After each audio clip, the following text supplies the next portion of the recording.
alors ñuy def benn rectificatif bu ndaw xam naa dama leen pousse benn weer aujourd'hui on rappelle qu'on est mardi 26 janvier 2021 c'est juste non. est-ce que yàkkamti woo février bi nag. non Saint-Valentin bi. waaw loolu tamit temps la de. Saint-Valentin yaa ngi dugg fu neex nga yàkkamti février bi. yaa ngi dugg fu neex mais en attendant ñu bàyyi Théo mu yaatal. waaw ngeen may ma nag gaa may soobu ci waxtaan bi ma rendre hommage à mon doyen Jean Meissa Diop. qui a tout fait pour nous. waaw kon dëgg yàlla na ko yàlla xare àjjana parce que mën nañ ne presque. lu ñu xam yëpp ci métier bi. surtout si presse écrite moo ñu forger ci lu bëri. amuñu fayam nag. waaw ñu ngi ñaan yàlla xare ko àjjana ak njabootu ñu yàlla nañ ko yàlla def ñu jëriñu. parce que grand boo xam ne la ku baax la woon disponible la woon. li may fàttaliku si moom du la musa même bu lay def reproche sax. du la ko wax au téléphone. da lay woo ba nga ñëw.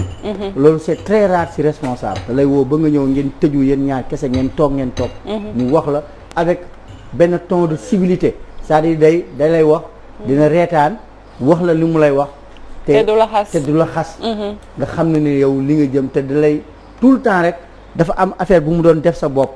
mooy soo toogee quel que soit le circonstance boo munti am. doo dugg ci guerre. loolu moom maa ngi koy seddal loolu la munti def tam ñu forger ci loolu ba nga xam ne daf ko ancré. ndax mun ngaa toog mu nekk situation yu métti. mais soo dégloo conseil am rek. doo def loolu.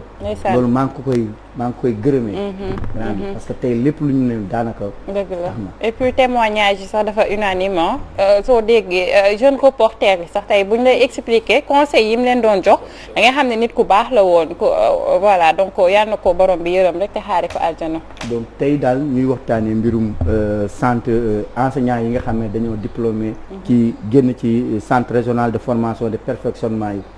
des enseignants ñu ko doon ko xam c'est turu CRFPE. dañoo gis ne ñooñu bu ñu génnee duggee foofu tey bu may fàttaliku nguur gi ci programme am atul depuis 2019. dafa waxoon ne day recruter en masse ay enseignants parce que xam ne am na déficit ressources humaines. mu def programme planification nee na pour mën a tàggat jàngalekat yi gën a yokk parce que am na déficit. waaye nag ñooñu bu ñu génnee ñu affecté leen fu ñu leen mënti affecté toog nañ lu mat ñaari weer ñu bes léegi ñuy dem ci ñetti weer fayeekuñu te ku nekk nag responsable famille parce que dañu fàttaliku Sénégal lañ nekkuñu beneen dëkk. te Sénégal dañuy ne un salaire nourrit 10 bouches. donc même bu fekk ni yow sa salaire yow kese la nga jàpp waaye xamal ne am nga nekk nga soutien am nga sa rakk wala am nga sa benn mbokk sa tante wala keneen boo xam ne yéenay dund loolu.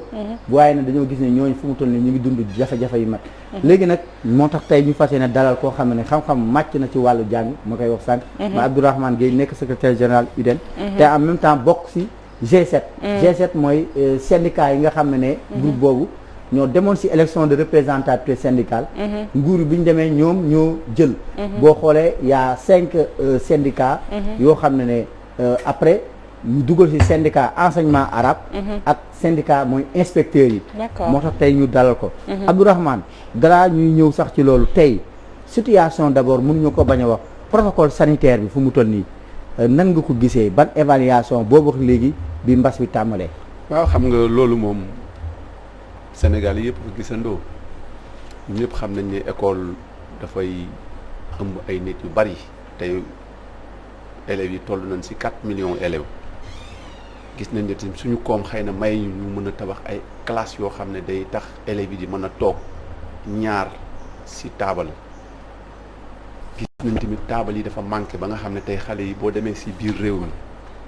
da ngay gis ne xale bi dañuy toog ay ñett walla ñeent. gouvernement bi ñuy jublu ci ñu tijji école mu toog waxtaan ak famille éducative yépp ñu jàpp ne waruñoo tëj école yi ndax mbas mi. dañu war a conformer wu parce que xam ne dañu war a jàng mais dafa am loo xam ne moom ala kulli àll dañ ko war a def mooy fexe ba xool nu ñu war a fexe ba aar xale yi ñu ne bi ci njëkk nañu fexe ba xale yi kenn ku ci nekk na ngay takk masque foo toll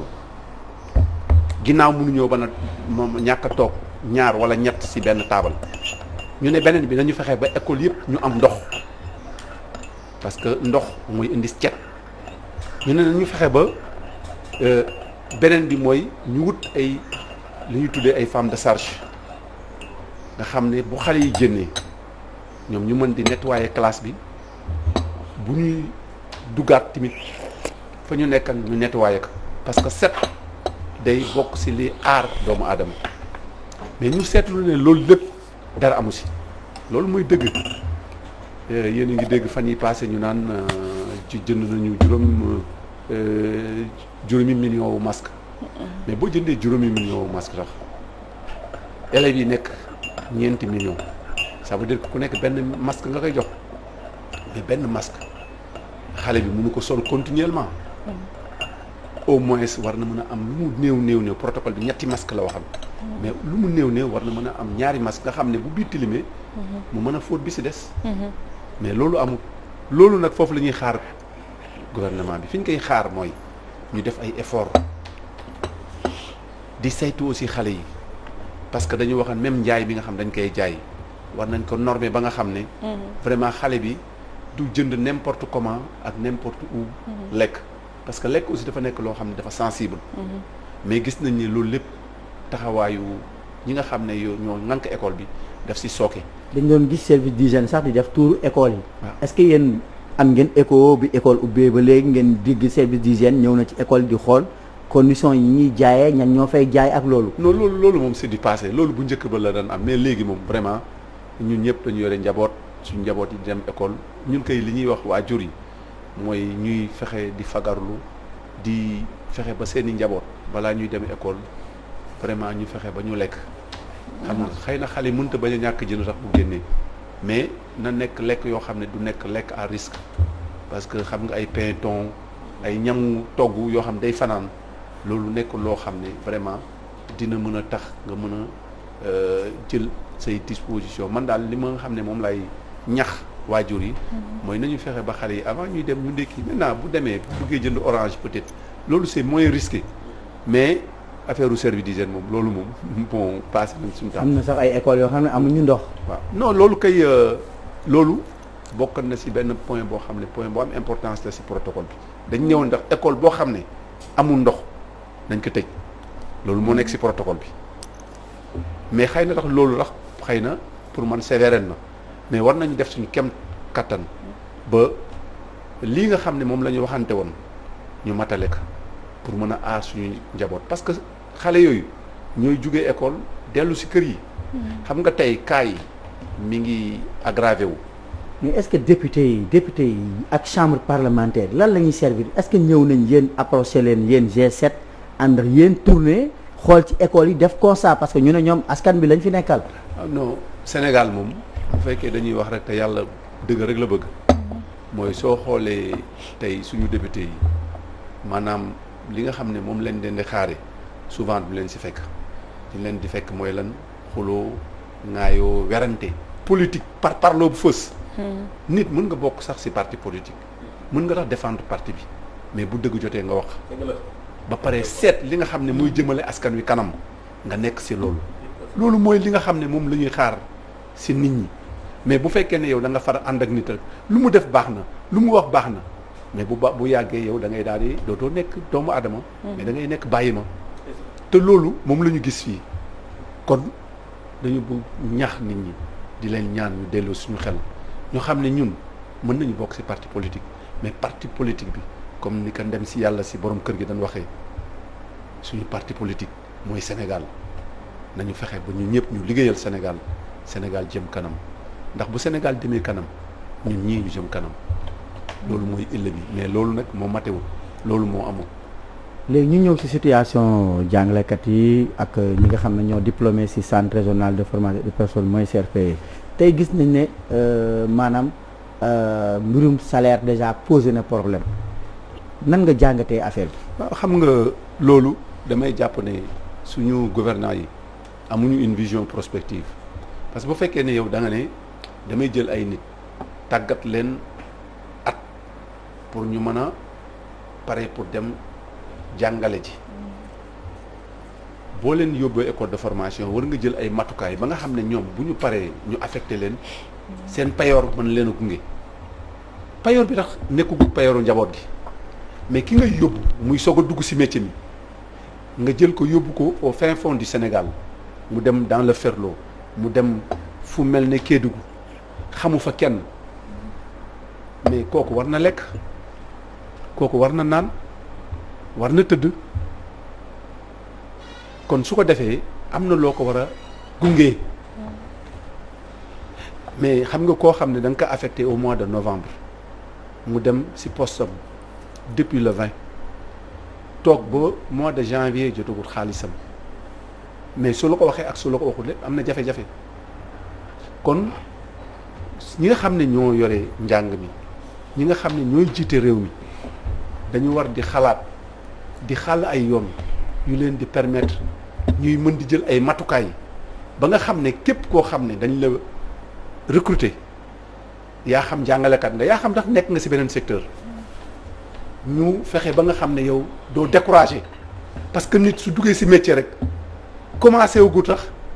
commencé am ay jafe-jafe day daal di décourager te njàngale dafa nekk loo xam ne du foofu.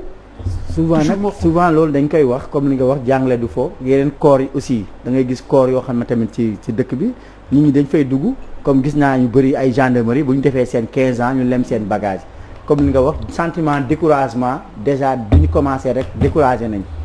waaw. loolu nag ñun ñëpp dafa war a nekk suñu illa ñun ñëpp ñu war ci taxaw am ci seetlu jël ci ay matukaay parce que ni ma koy waxee boo xoolee Sénégal lu démb nga gis école am ni mu daan doxee tàggat ay ñoñom ba nga xam ne tey dans les plus grandes institutions soo demee da nga gis da nga fa daan gis ay sénégalais ñoo occupé ay postes de responsabilité parce que dañ leen daan tàggat ba nu fer ce n'est plus le cas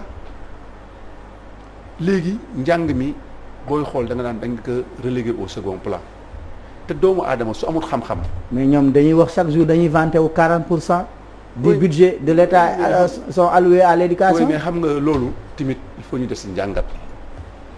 soo nee 40% da nga ko def ci njàng mi mais dafa war a impacter ci résultats yi dafa war a impacter ci qualité yi parce que yow tey sooy sa kër soo génnee sa xaalis di joxe sa dépense nga yokk ko war naa impacter aussi li lay kaaj su fekkee impacté aussi rek war nga poser wu ay questions pour dire quoi que ni premier intrant bi mooy jàngalekat bi dafa war a nekk ku mucc ayib koo xam dañ koy former tàggat ka ci taxawaay ci jëfin ci doxalin nga xam day nekk koo xam ne roykaay lay nekk mais bëri na ñoo xam ne dañuy embrasser le métier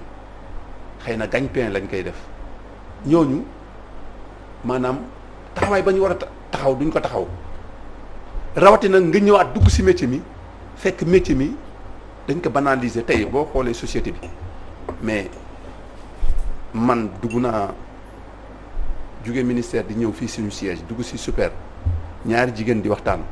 kenn ki nekk sa doom de dafa am kenn koo xam ne daf koy seet si mais ku baax la bu ñëwee daal xam naa waxtu wi ku yiw la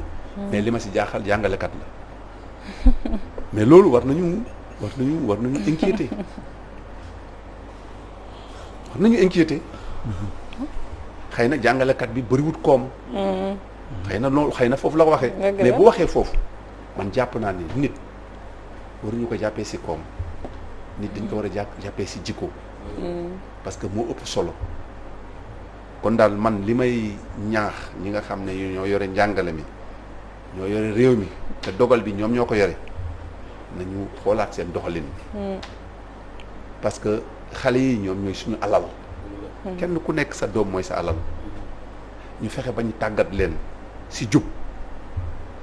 parce que bu ñu jubee rek réew mi jub. man lu ma jaaxal ci benn affaire ñoom ministres yi seen salaire du tardé députés yi seen salaire du tardé xam naa bu tardé woon tey nga dégg leen ñu seetiin buntu assemblée yooxu ñu ma jaaxal loolu yëpp ñu ñëw encore indemnité bac poser problème koo xam ne yow déjà bi ñuy def bac kuy ñëw di candidat bi dafay fayaale frais wu bac mais xanaa amul benn genre je sais pas protocole d'accord boo xam ne payer à la source qu'est-ce qui empêche de payer à la source mooy maanaam yow bu ñu kiwee ñu dindi xaalis boobu ber ko jour boobu boo ñëwee premier jour pour surveiller ñu jël sa xaalis comptabiliser jox la ko. xam nga lu jafe-jafe bi daf ñu topp dafa yàgg ba jàngalekat yi xeexan ci xeex bu tar ba ñu signé benn protocole d'accord le 30 avril 2018 boobu du moins mais biñ ko signé gouvernement bi moo jël engagement daal ne dinaa fay lépp lu jëm ci indemnité examen avant au plus tard le 30 novembre. mais gis ngeen ne fii may wax ak yéen am na ay cellules yenn syndicats yoo xam ne ñoom ñi ngi ci di def grève parce que jotaguñ ko naam tax man mën naa jàpp ne xëy na at mi dafa nekk benn at bu particulier parce que examen yi ñi ngi ko def au mois de septembre xëy na mën nañ tax noter ne xëy na loolu mën na nekk gàllankoor pour que ñu yeq a fay mais dans tous les cas comme ni nga ko waxee gouverner c'est prévoir soo bëggee jiite ay nit il faut ngay am xalaat di leen jiitu ci xalaat kon man li ma jàpp mooy war nañ def benn dispositif boo xam ne dafay tax ñoom ñu sàmmoo ak seen kàddu parce que gor ci wax ca li ci des mooy njàng mi comme ni ma ko waxee du affaire fo du affaire caaxaan nañ ko delloo place am njàng mi mooy tax yow nga doon mooy tax ma doon mooy keneen tax mu doon man de ginnaaw yàlla ak yonent bi dama koy wax bis bu nekk dama leen di wax ma ne leen man ci famille bi mu juddoo juróom-ñeenti bant lañu suñu papa amul woon koom bu bari mais kenn ku nekk am nga tey foo toog xëy na école publique bi moo tax kon dañu war a fexe ba école bi surtout école publique ñu fexe ba jëmmal ko pour doomu baadoole bi doomu baykat bi doomu sàmmkat bi mën a dem dugg école mën a tàggat boppam bu ëllëgee mu am fu mu toog pour jëriñ boppam jëriñ ay waajuram mbay laay kenn ku nekk jërëjëf Théo tey moom xam naa ni sama ndijaay moom yaram yi moo tàng xam man moom ñi sant Guèye dama leen a fonk lool ndax sama yaay Guèye la sant macha allah mais Théo dafa am sàng point boo njëkk a laal mu intéressé ma trop mooy école yi publique yi nekk ci commune yi dama bëgg a xam lan mooy wareefu maire yi ci commune yi ndax dama am benn seetlu boo xoolee maire yi ci bëri li leen war ci seen commune duñ ko def dañuy bàyyi ba élection maire ñëw ñu génn di tànqal nit ñi di sonal nit ñi te école publique bi bu soxlaa duñ la gis nawet bi buñ leen soxlaa duñ leen gis leneen ak leneen bu leen commune bi soxlaa duñ leen gis ci moment bi ci mbas mi dañ naan président wala ñu ne gouvernement wala ñu député mais en tant que maire lan mooy seen wareef ci jamono ji éducation boo xoolee ci biir décentralisation comme ni ñu wax c'est une compétence transférée la mais compétence transférée bi dafa am foo war a yem c'est-à-dire que am na loo xam ne mënul ñàkk parfois mooy nga joxe ay fourniture scolaire mun nga def yenn affaire mais booy def yenn travaux yi il faut nga am signature état pour nga entamer yenn affaires yi foog nga am accompagnement wu état ci ban fànn par exemple mun nga ñëw ne da ngay bëgg a tabax école tabaxaat benn école parce que am na lu ñuy wax fonds de dotation ak fonds de concours fonds de dotation mooy tàmm jóge ci commune bi nekk commune de ville bi wala conseil départemental bi fonds de concours mooy jóge ci nguur yi ñëw wàcc ci yow mais ñaar yooyu yëpp boo koy def dafa am nu mu bindoo yow mën nga ñëw am sa projet par exemple nga bëgg nga ne da ngay reconstruire école bi nga def évaluation technique nga xayma ne lii la war a def par exemple ñu ne 20 millions mais loolu dañ koy soumettre léegi nag état bi buy jàppale bokk moomeel yi yow mën na la jàppale souvent si sa projet bi li nga bëgg mais projet boobu loolu yëpp day tenir compte tamit si ay facteurs parfois tamit mën nga am ONG bu la ñëw financer mais dans tous les cas dafa war a am signature moom bi ko amandé mooy état bi bu ko avali mais yow mairie bi am na yoo xam ne da nga ko war a def parce que école yi am na ay conseil de gestion ay comité de gestion bu dee commune de ville bi ci mbas mi non ci mbas bi am na ñoom lu ñu war a def lu ñu leen sant ñoom sant bi mooy def leen benn participer ci désinfection école yi yooyu war nañ ko def beneen affaire aussi comme distribuer joxe ay masque ak yooyu ñoom war nañ def daal li nga xam ne minimum mais ressort bi ci éducation en grande partie su dee école publique état moo ko war a gérer état moom nag xam naa Abdourahmane Gueye moom mii tamit nekkoon na conseil municipal. xam na nekkoon na conseil municipal. xam na réalité yi may wax surtout sax en tant que conseil municipal. ci jamono ji ci mbas mi fi mu toll nii ak école publique yi ak xale yi jaxasoo yi lan mooy wareefu maire bi ci moment yi mbas mi. xam nga moom wax na ko nee na compétence transférée la 9 compétences transférées moo am éducation la si bokk. xam nga buñ la jiitalee. si gox-goxaat yi même bu fekkee ne amuloon compétence sa warteef mooy bu ñu jiital rek dañ la sas nga war a taxawu askan bi comme ni ma ko waxee ni nga dimbali nit si ni muy nappee moo gën nga may ko jën. kon école bi boo si dugalee sa loxo day mel ne dimbali nga ñëpp. soo xoolee suñu maire yi ni ñuy doxalee politique rek dañuy def xoolool mbas mi bi muy soog a ñëw masque yi dañ si doon def seeni logo. di ko joxe xam nga loolu pour man wanewu la parce que bu fekkee ne yow da nga jug rek pour dimbali. tu n'as pas besoin nga wane sa bopp. tey xoolal actuellement nii ak deuxième vague bi ñu nekk nga xam ne fii lañ gën a soxlaa ñoom seen taxawaay. xool leen gisoo si kenn ñëpp wax nañu. li si des mooy liñ leen daan xaar si protocole bi mooy dañ ñëwoon école bu nekk en collaboration avec les collectivités locales dañuy wut benn femme de charge. boo xam ne day jàppale xale yi day jàppale école bi si nettoyage bi. mais loolu respecté wuñ ko amul benn mairie boo xam ne yaa ngi recruter man li ma jàpp daal mooy ñun dañu nekk xëy na réew moo xam ne suñu doole demut suñu ginnaaw mais teewut dañu war a seet li ñuy wax le sens des priorités li nga xam ne moo ëpp illa ñu siy nekk te école bi bokk na si illa yi kon su ko defee kenn ku nekk ñu daanelee foofu war nga si taxaw am si taxawaay te li si des comme ni ma ko waxee damay profiter aussi plateau bi aussi parce que yemuñu si affaire école donc ñun si société bi lañu bokk di demander solennellement vraiment à l'État à ce que ñu libérer Boubacar Seye parce que ñun jàpp nañ ne il n'a rien fait ñun waa Union démocratique des enseignants et enseignants du Sénégal. D'accord. parce que li mu doon wax alerte la et je crois que nit suy wax dara dañ ko war di déglu rek di ko saytu. kon vraiment nañu tegaat réew mi si raay yi. réew mi ñoo ko bokk. ñu wax ju rafet. jëf ju rafet. tàggat xale yi pour ñu doon. am na solo monsieur Guèye am na solo trop waxtaan bi ngeen seekoon vraiment et puis enseignant je me dis que dafa perdre notoriété bi nga xamante ne amoon na ko parce que autant bu ñu la waxoon tey sa professeur a ngi nii di ñëw lépp loo jàppoon da nga koy bàyyi xëy na aussi am na benn travail boo xam ne amoon na fi ci boppu xale yi ak ñi nga xamante ne ñoo di waajur yi mais léegi tout a changé et jot na vraiment ñu joxaat leen gëdd bi nga xamante ne am ngeen ko parce que lu baax aussi yéen a ko defar donc noonu la demee ñu ngi lay jaajëfal bu baax et on espère que seen revendication aussi dinañ ko satisfaire bu yàggul dara ñu lay jaajëfal te woo ñu bàyyi la nga tàggatoo. man li may wax rek comme d'habitude dama leen nekk école publique bi encore une fois muy président muy ñëpp. école publique bi moo tax tey ñu nekk li ñu nekk. parce que tey su fekk ni woon école publique bi dafa salfaañe woon dañ ko salfaañe woon ci jamono Léopold Sédar Senghor. tey président xëy na du nekk tey lu mu nekk. dëgg la c'est un pur produit de l'école publique. c'est un pur produit de l'école publique. ñeneen ak ñeneen ci gouvernement bi ce sont des purs produits de l'école publique. nañu dimbale ngir yàlla ñu joxaat école publique.